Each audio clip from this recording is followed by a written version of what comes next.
Hello, everybody. This is our first episode. We are gonna start this, and I think what we don't want to talk about AI, that it's gonna change the world. I think there are enough founders that are already doing that, and we basically want to give you some down on earth insight into how we are building, how we are thinking, how we are progressing.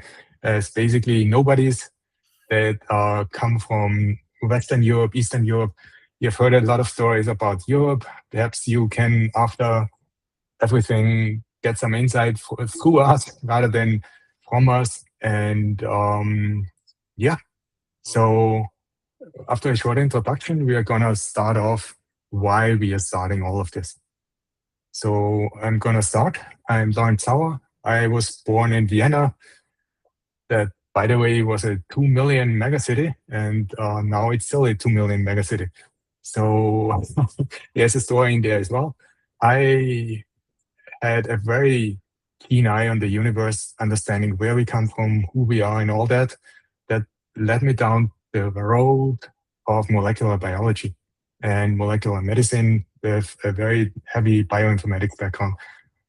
And recently, then I started to dabble in DevOps, software engineering, all that, team leading, traveled and worked abroad in Spain, Germany, France, and so on. And then AI happened, basically. We both have an hardware background, and now we are here starting a hardware startup.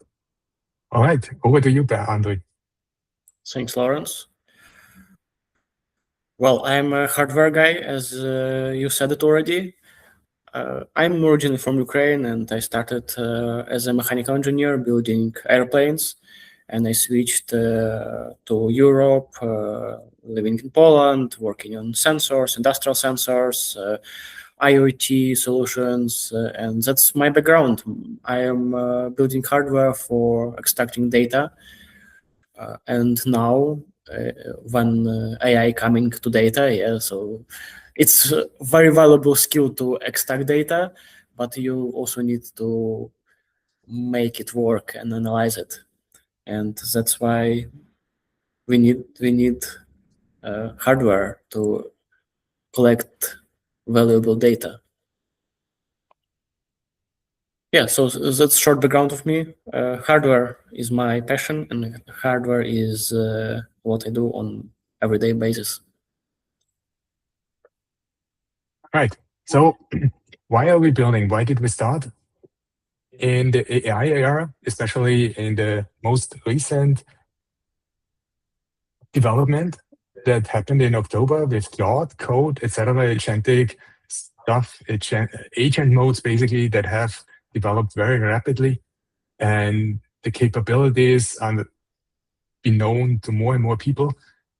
More and more people are also having some existential angst, either that or get into founder mode and enjoy just creating more than ever because you have such a big level, right?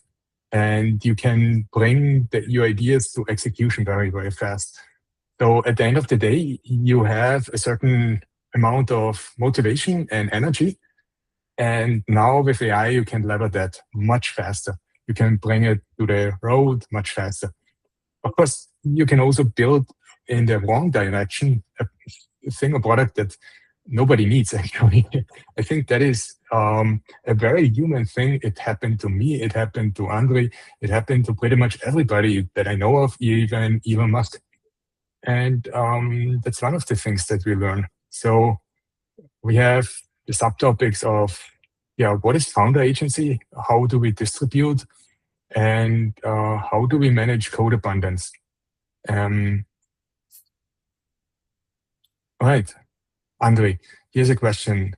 How do we manage code in general? How do I manage code? Now in the agentic era. How was it before and what changed to now with agents spitting out code much faster than anybody can read, and probably even faster than is manageable by Git? Well, the first things changed I don't read the code I push. That's the biggest change. Yeah.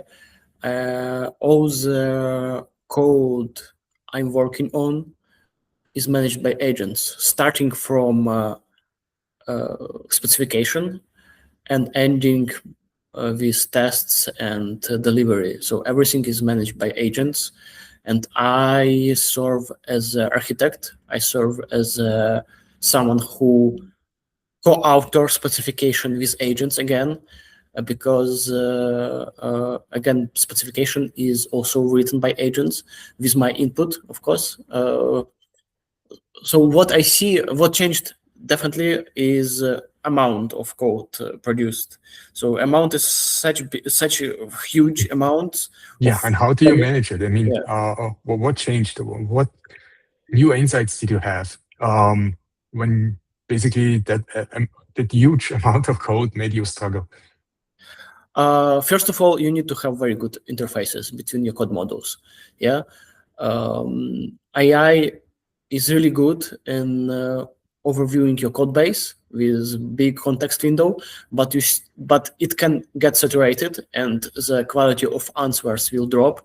So what definitely helps is having very defined code models with defined interfaces, which can be separated in small blocks, testable, and each iteration, like of a code development, for me starts from defining specification and a plan, and it ends by checking the code against specification and a plan.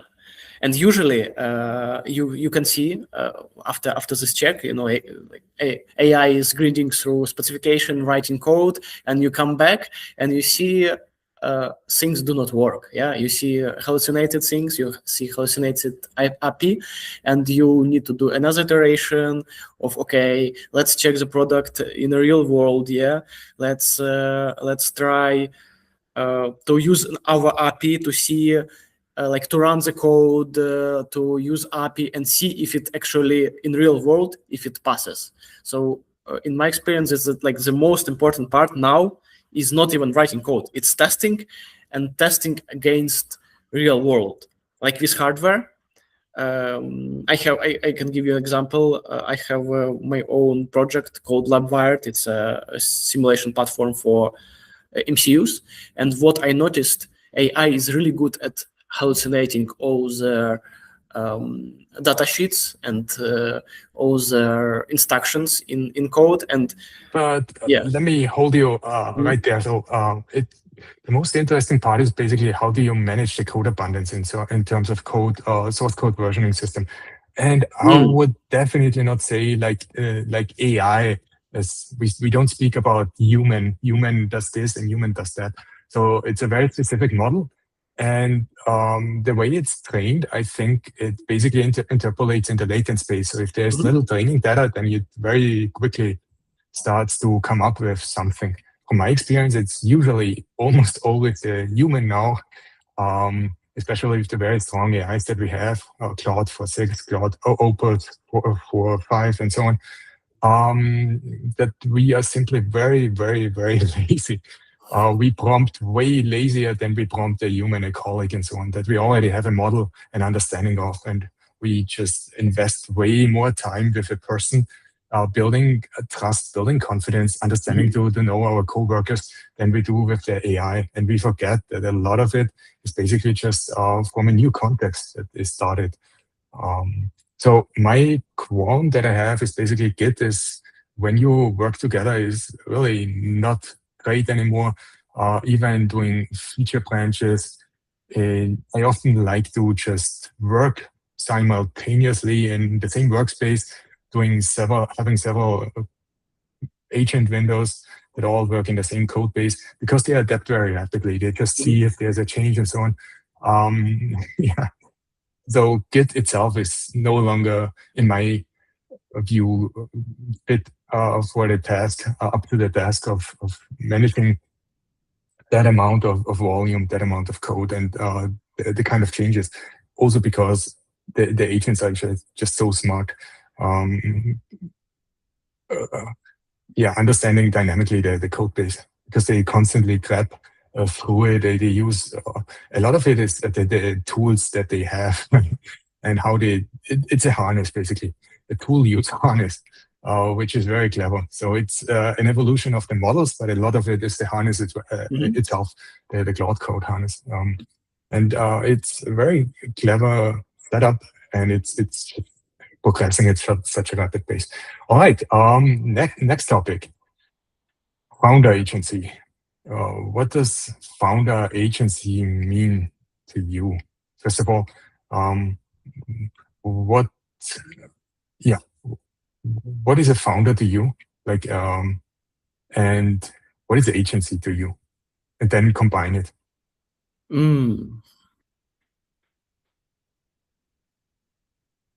I mean, you can start. So. Well, I can start, Lawrence. Okay. No problem.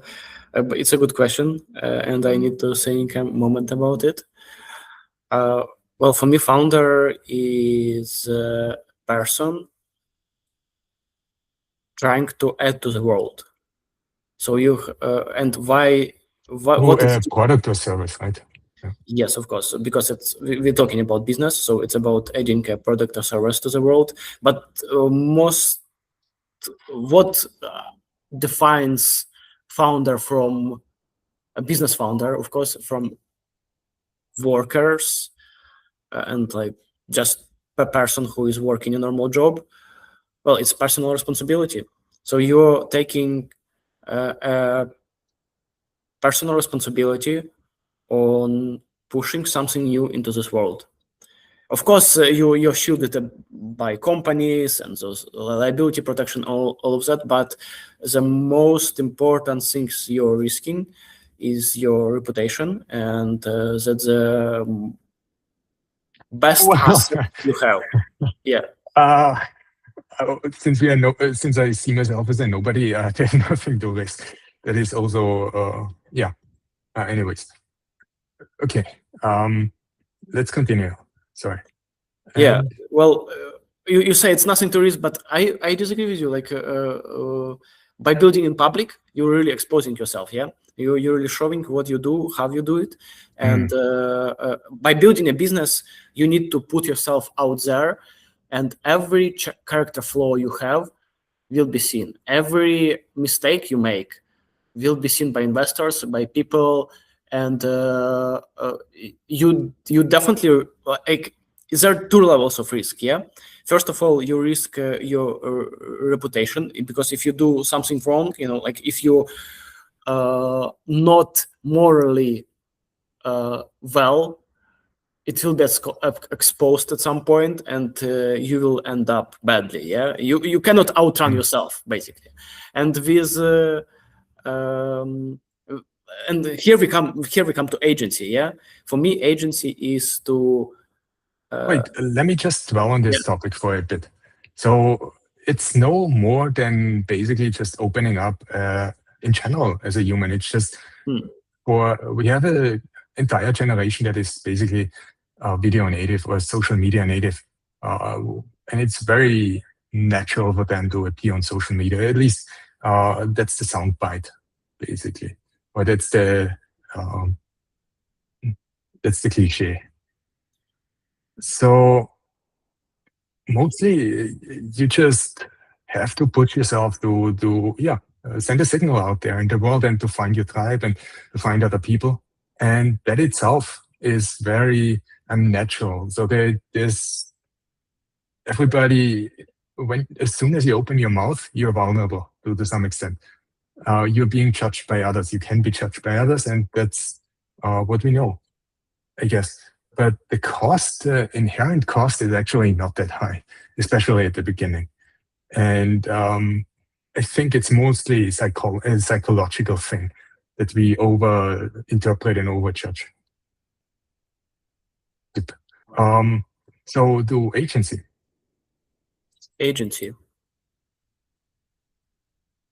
Agency is ability to do things in constrained environment. For me, that's what agency is. And as a founder, you're constrained about your resources, you're constrained about your time, your money, you're constrained about your knowledge, and you measure agency about how well you perform in constrained environment. Yeah, in hardware, let's imagine the hardware. You need to source boards, you need to contact suppliers, and that's where the most agency comes from. Like the whole development of things and creating a PCB, for example, is actually the easiest part. Like sourcing parts and contacting suppliers and negotiating and connecting everything together. That's where agency shines. So agency for me is to putting yourself out in this world in constrained environment and delivering result. Okay. So agency for me, by definition, is the capacity to do action in the physical world and or in software as well, right? So what is the capacity? It basically is limited by intelligence. And what is intelligence? It's the prediction. So all intelligence is domain specific, and it's the prediction within the domain of the next token. The token can be a word, can be an action, can be a sequence of action, can be can be next thought, right? Can be the next reasoning token, and so on. So as a founder, then how does this apply? Basically, a founder has to learn to cope with himself emotionally, because we are beings, we are mammals, right? And so there's a lot that is shortcutted energetically, minimally through emotions rather than through reasoning everything. When I'm thirsty, I'm not reasoning if I'm thirsty. I just have the feeling that I'm thirsty and emotions with that. And I go to the fridge or I go to the tap, open it, and I get some water. So for me, agency as a founder is basically how you get your intelligence, how you manage yourself, how you manage other people, and how you get your signal out there in the world. Next thing, distribution. How do you, when you have a product or service now as a founder with agency, how do you distribute it?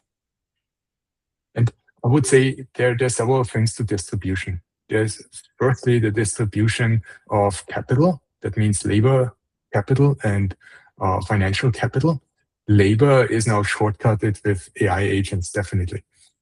And then there's the distribution of the signal itself, like getting the word out that you actually exist and you're doing something that may be potentially useful to somebody else on this planet. And then there is the distribution of the physical good, if it's an actual physical stuff. So if it's hardware, basically. And you also have to think about that layer, which we are. We are, after all, doing hardware and software. All right. What do you think about distribution?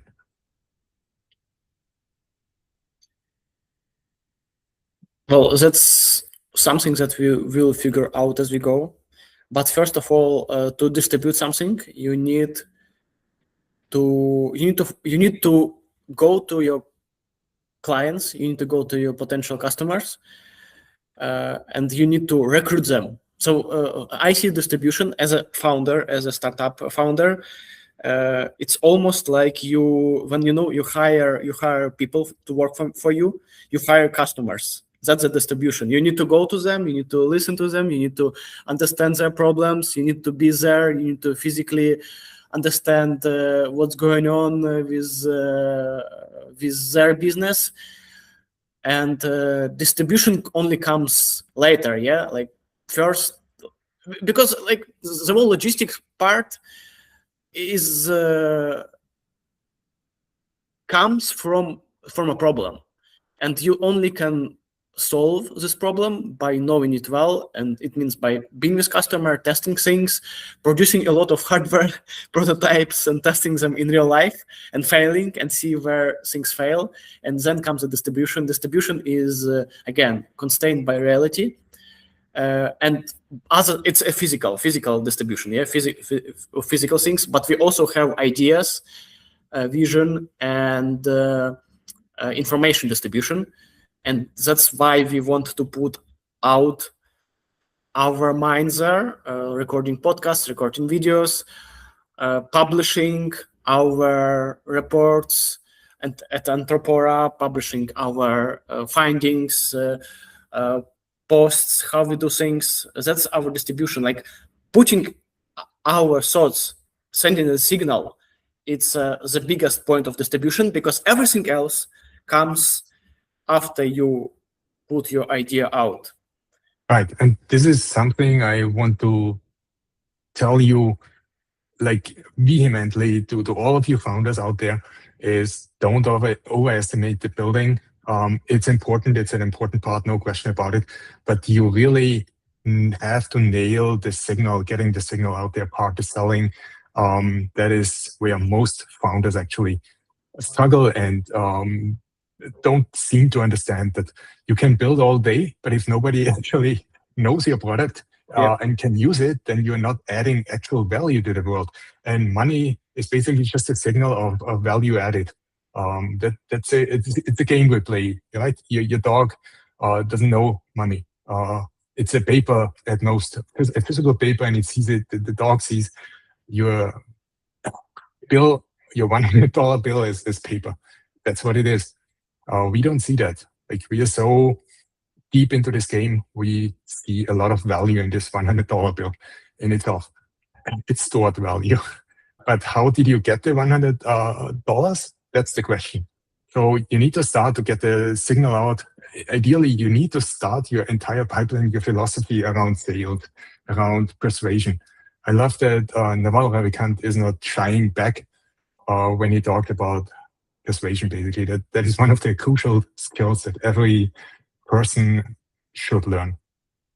And with that, let's go to the last point, that is physical world startups. So how do they differ from a pure software, a SaaS, software as a service? And what is holding people back from dabbling more into hardware, basically? Why is it such a struggle? Why is everybody trying to do a SaaS, another iteration of Tinder, or I don't know, another to-do list app, or another Monday? It's much easier.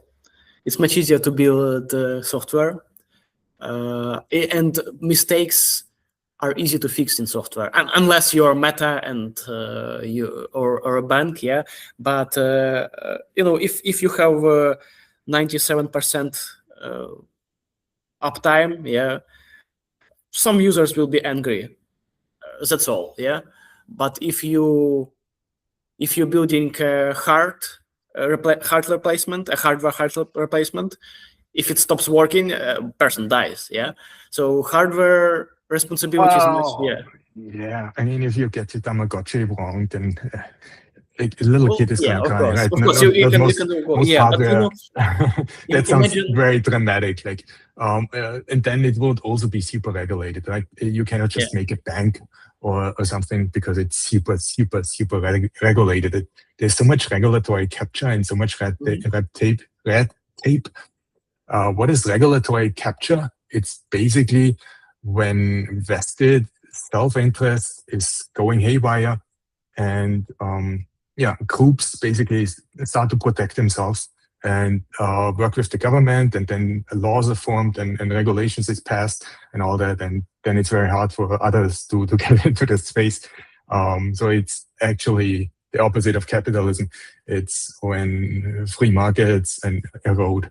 It has its uses, sure, but like Elon Musk says, laws are passed, but none are taken back, and that's an issue.